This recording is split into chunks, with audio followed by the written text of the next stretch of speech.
Welcome to WakeGOV TV. I'm Eric Curry. We have several topics lined up for you today.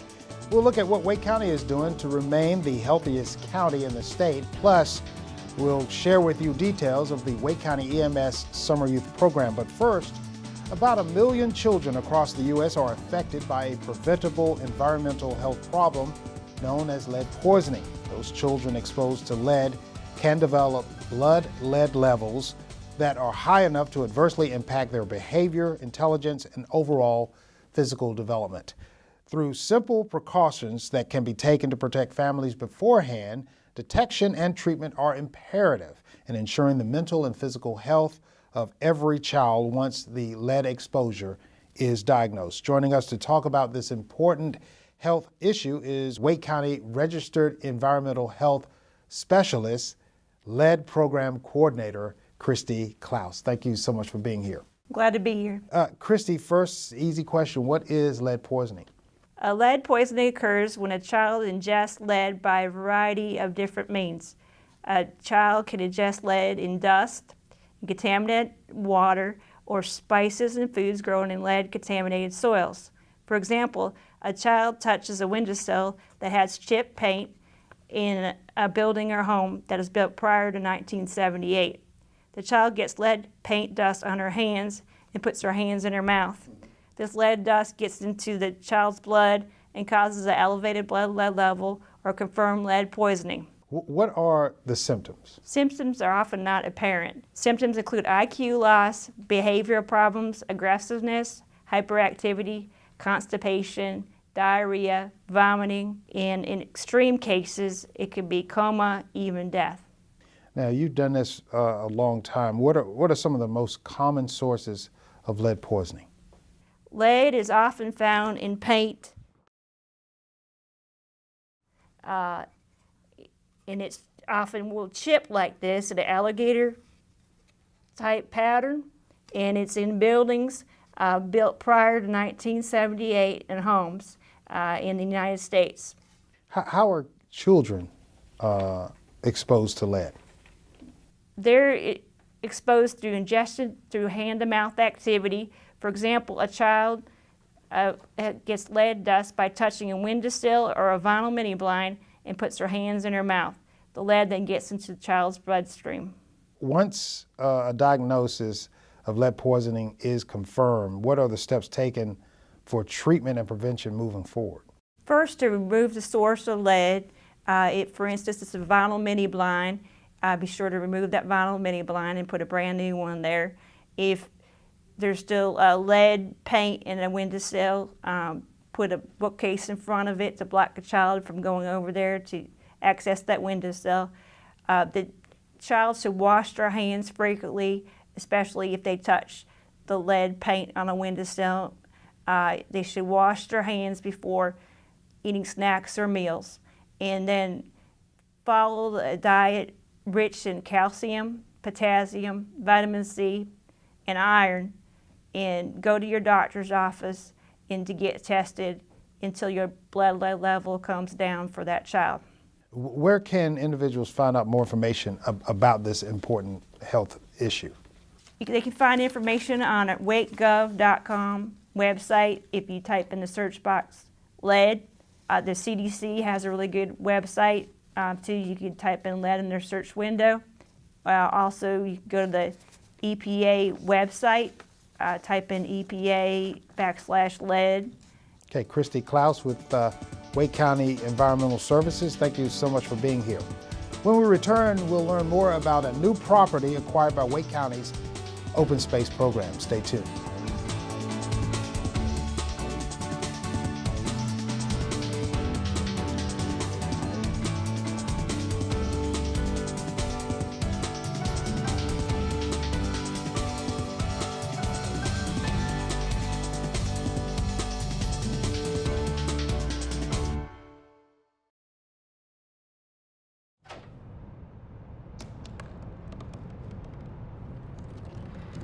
They said I couldn't dream. Called me a piece of trash and swore that's all I'd ever be.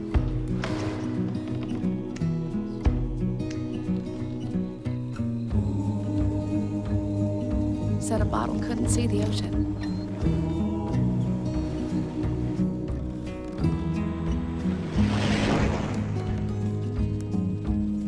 Give up.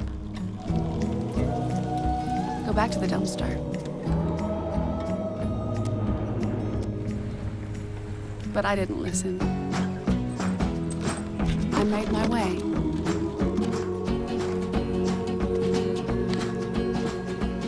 And now, I am what I've always wanted to be.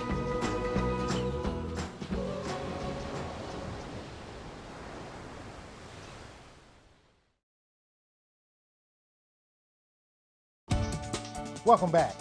At one of the most recent meetings, the Wake County Board of Commissioners approved the acquisition of the Shugart property, the third in a slate of projects brought before the board in an August 2015 work session. Containing 112 acres of open space, the property is located off of Good Life Road in Buffalo Creek. Joining us to talk about the Shugart property and the Wake County Open Space Preservation Program is none other than Chris Snow, Director of Wake County Parks, Recreation, and Open Space. Thank you so much for being here. Good to be here. Chris, what is the purpose of the Open Space Preservation Program? The county's open space program strives to protect a portion of the county's land and water resources for current and future citizens. So this could be land that protects riparian corridors, it could be managed production of field and forest, it could be passive recreation. So the program has a lot of goals rolled into it. And what's the criteria that's used to measure whether or not a property is qualified under the county's open space program? So we look at a property from a lot of different perspectives.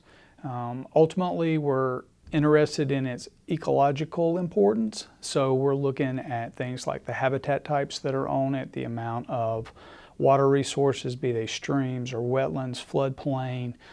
We're also looking at opportunities for passive recreation. So we try to look at a property from a lot of different perspectives. What about the Shugart property in particular? What makes this property unique?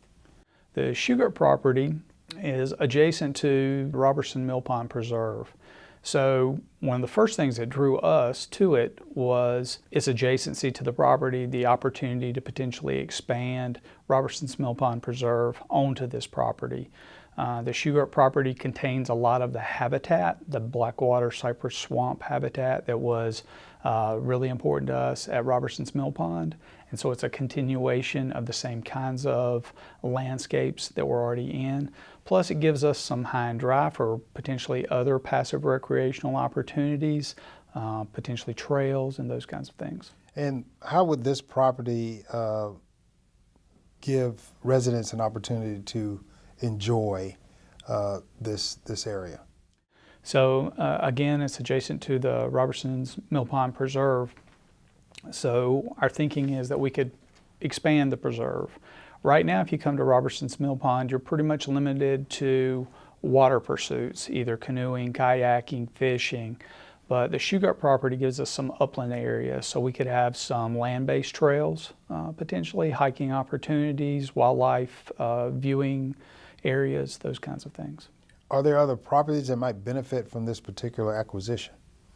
Buffalo Creek is really important to the county. Robertson's Mill Pond was kind of the key to getting us in Buffalo Creek. We were really interested in the mill pond and the historic nature of the mill ruins and the natural Blackwater cypress swamp habitat. But since then, we have acquired several other properties, including the Shugart property. And so right now we own about 400 acres in Buffalo Creek. So we're really excited that potential someday all that could be linked together in one nature preserve, open to the public for a lot of different passive recreational pursuits. Are there any other properties that you can update us on? Probably the biggest thing we have going right now outside of the acquisitions that we're talking about is the Turnip Seed Nature Preserve, which is in the Marks Creek watershed, so just a little bit west of Buffalo Creek. And Turnip Seed would be the second nature preserve that the county hopes to open. We have about 500 acres of contiguous property that we would like to open for passive recreational pursuits, a lot of hiking opportunity, wildlife viewing. There's a lot of wetlands on this property, a lot of big rock outcrops. So it's a really Again, a kind of unique and different piece of property, which is what the open space program is all about, these kind of ecologically significant pieces of property. And where can residents find out more about the county's open space program? Folks who want to know more could visit the county's website, www.wakegov.com, click on the parks link, and then down at the bottom there's a link to the open space program, give you a lot of information. Chris Snow, Director of Wake County Parks, Recreation, and Open Space, thanks again for being here. Thank you. And when we return, we'll show you what's being done to maintain the #1 spot as the healthiest county in the state. Stay tuned.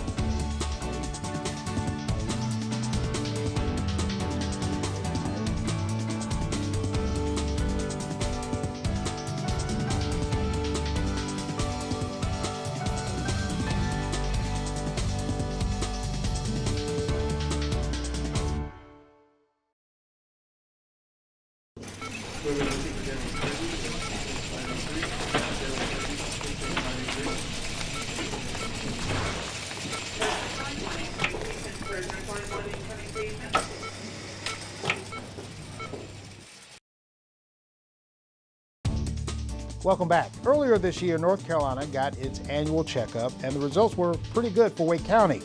Of the 100 counties in the state, Wake County ranked the healthiest county again by the County Health Rankings. Joining us to talk about fitness in Wake County are two of the council's members, the Vice Chairperson Susan Watson and Secretary Beth Collins. Thank you so much for being here. Thank you. I guess first, Susan, what is the Wake County Council on Fitness and Health, and what is the mission? Okay, we are a group of 23 Wake County citizens that have a passion for fitness and health.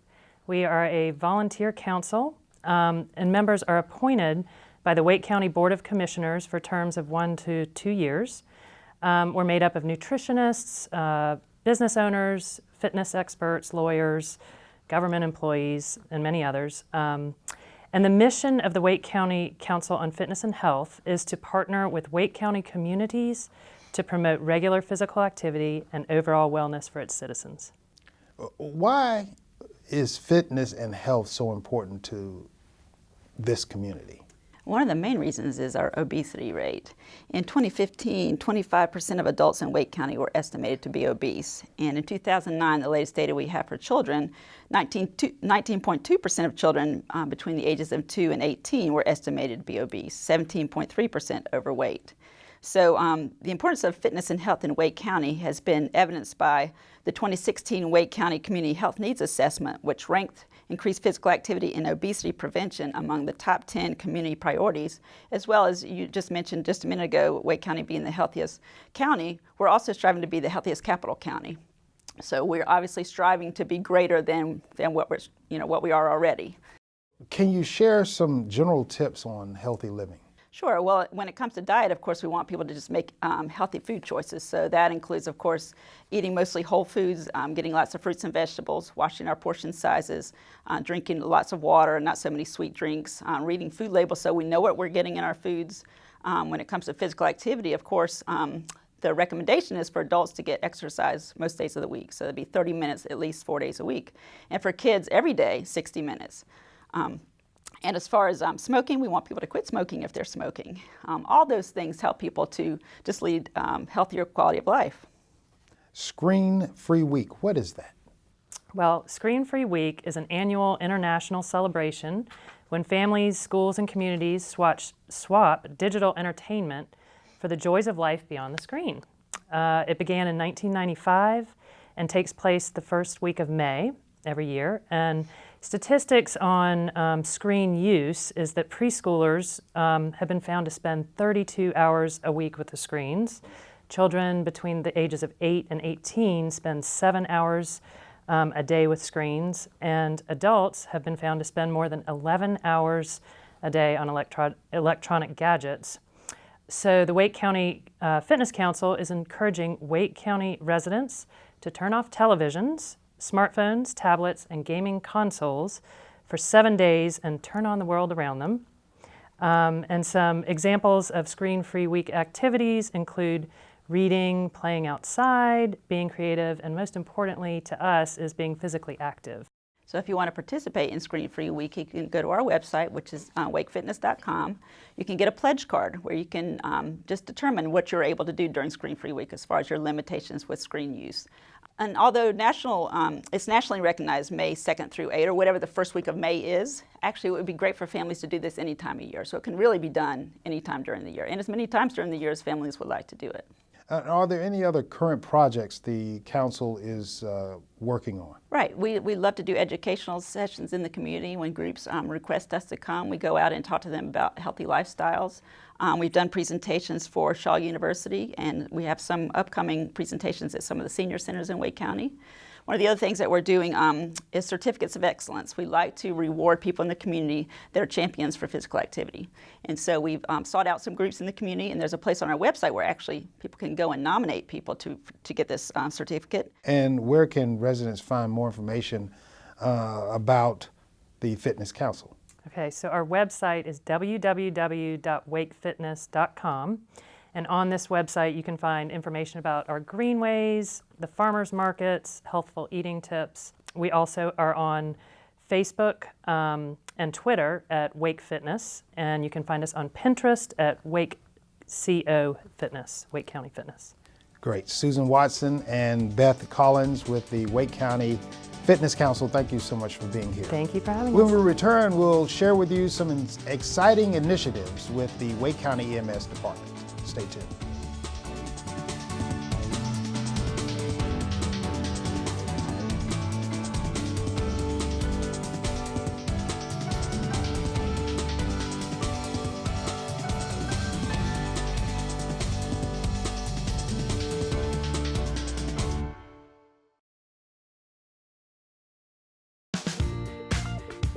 We're staying healthy. We're making new friends. We're learning new things. And having lots of fun. Join us at the Kerry Senior Center, where we are creating active retirement years.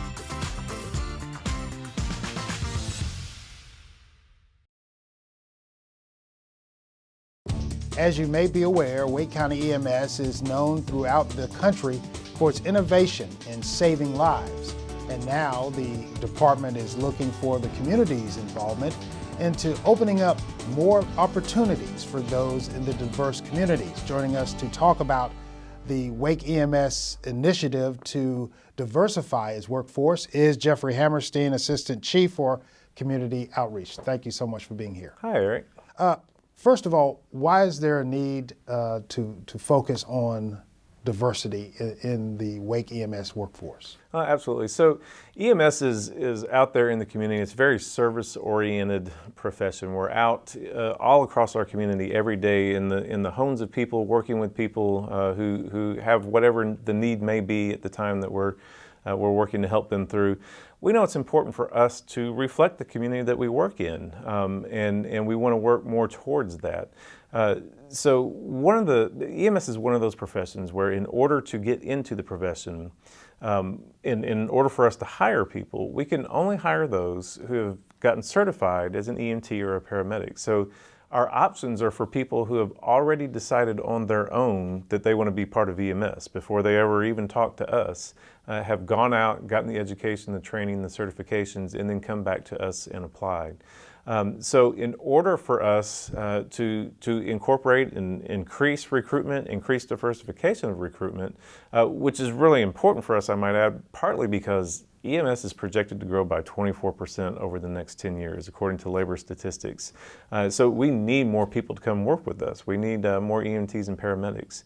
So in order for us to inspire people and increase that recruitment, we've got to get out into our community and reach people at a younger age, people in high school or even earlier than high school, before they've made decisions about exactly what they want to do, and see if we can inspire some people to want to be a paramedic with us. Mm-hmm. And how do you hope to go about that? Obviously, you want to go into churches and attend community events to really talk to those that may be interested in joining the workforce. Oh, absolutely. So we do a number of things. We speak at schools. We visit schools of all age ranges, from preschool and daycare all the way up through college level visits. We do like to go to churches, community events. Anytime we can get out and have people come take a look inside the ambulance and see what we do on better terms than necessarily just because they're in a time of need. So we look for all different types of opportunities to go out, show people, let them put their hands on some of the equipment we use, learn some of those skills. One of the things that we do in June is hold a youth summer program. So it's really a week of spending time with us at our training center, 8 to 5. We teach a lot of basic EMT skills. We run our youth through different scenarios as though they're actually treating patients as an EMT or a paramedic. And then they have the opportunity to spend a day riding along to some actual emergencies. What would be a perfect candidate for this type of initiative?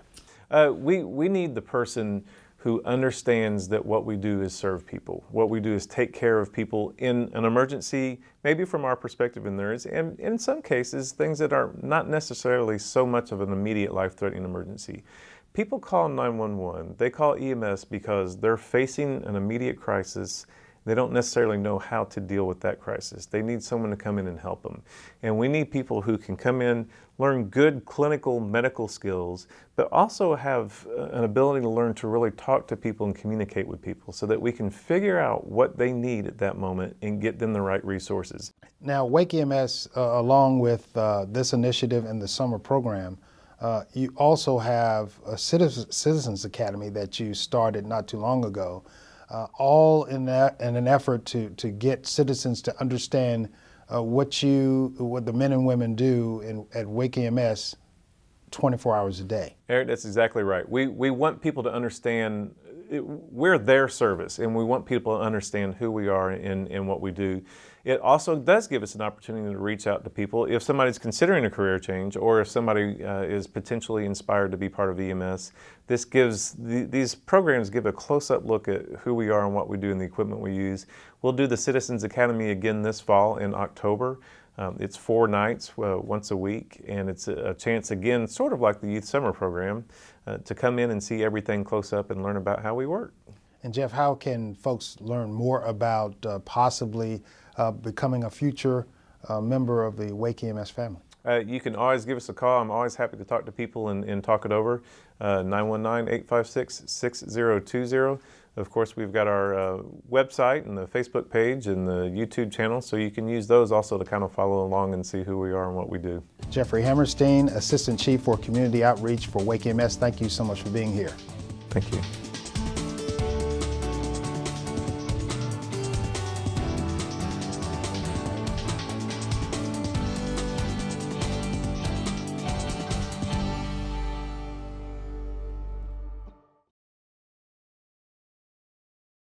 Up, college is hard. Down, those books are heavy. My sport is football, but my passion is education. So every year I take promising high schoolers on a college tour to show them that higher education means a brighter future. My name is Nnamdi Asamoah. I don't just wear the shirt, I live it. You can be a reader, tutor, or mentor too. Take the pledge at liveunited.org/volunteer. Do you wear this? Library patrons in Wake County, there's more good news for you. The new Middle Creek Community Library is expected to open early next year. And Ann Burlingame, Assistant Director with the Wake County Public Library System, is here to talk about that exciting news. Thanks for being here. Thanks so much. And with the growth, obviously this is exciting news. Can you talk a little bit about the Middle Creek facility and why it's needed? Yes. Well, the Middle Creek Library is in an area that is desperately in need of a public library. This library will be by a number of schools, of the Middle Creek schools, as well as the Westlake schools, and also Middle Creek Park. So it's a great partnership for the public library, and it is greatly needed by the community. How large will this facility be, and exactly where it will be located in that area? It is an 8,000 square foot building. It will be located very close to Middle Creek Elementary School and Middle Creek Middle School, which already exist actually. And then the library will be built on a campus very accessible to both those schools. What's the timeline for this project? So the library should open in early 2017. We're hoping by January. Okay, and one of the, I guess, most interesting part of this that really is behind the scenes, Wake County has retained an architectural firm that is familiar with Wake County libraries, correct? Yes, we are working with Huffman Associates, and that is the firm that has designed this library. And they also designed our Leesville Community Library. So we are very familiar with their design, and they are very familiar with our library's program of service and what we're trying to achieve. Can you share a little bit of some highlights about this new facility? Sure. The library will have a dedicated space for children. Now in our buildings, we generally give 50% of the library to adults and 50% of the library to children. And that is something unique to Wake County, because often libraries will open and not give much space to children, but we really do focus on providing children with a collection that will stimulate them, programs that will excite them. So this library will have, again, a children's space. It will have public computers, 18 public computers. It'll have Wi-Fi. We will have a collection for adults as well as children. There'll be one single service desk in the library, and it has a one single entrance which will open into a building that's going to have beautiful light, lots of beautiful color that we use, as well as the most kind of versatile furniture. And as the county continues to grow, library patrons throughout the county are always looking for that next best thing in the system. Are there other projects planned beyond Middle Creek? Yes, we are in the process of designing the new Kerry Library, which will be in downtown Kerry. It will be a regional library, 22,000 square feet, as well as building the new Fuquay Arena Library, which is currently about 4,000 square feet. It will be an 8,000 square foot building. And so we're in design for that building too. And how can people find out more information about Middle Creek, the Fuquay Arena Library project, and the Kerry project? Well, I encourage you to look at our website, wakegov.com/libraries, and that will give you information not only on building projects, but on library program and also the services we offer the community. Ann Burley-Game, Deputy Director with Wake County Public Libraries, thank you again for being here. Thank you so much. Keep up with the latest Wake County news and information by visiting us online at wakegov.com/news or on Facebook or Twitter. That's our show for today. Thanks for watching.